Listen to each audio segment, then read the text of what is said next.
My name is Linda Jeffers Coombs, and I am from the Wampanoag tribe of Gayhead Aquinnah. I'm going to talk about the basket in the photograph.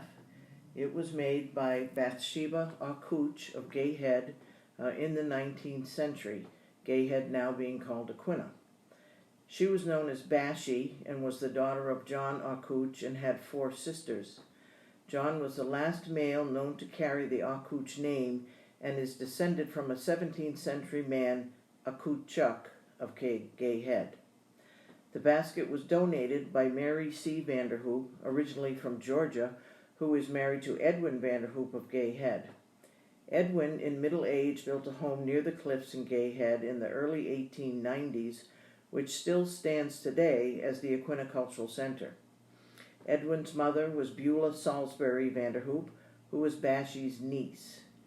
Mary came into possession of the basket by a granddaughter and searched unsuccessfully to discern the material of the basket as well as for someone who might reproduce it.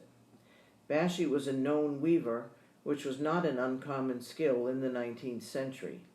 This basket is made of beach grass, which has been attributed to the island Indians as the only ones to weave with this material.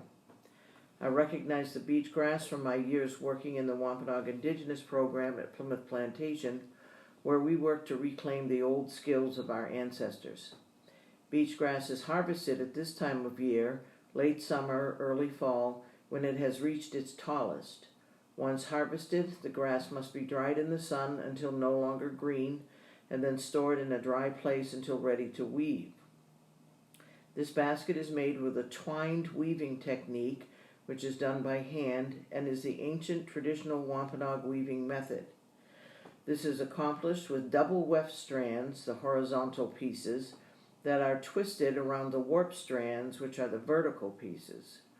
It is done in an open twined versus a close twined technique, as there is space between the weft rows.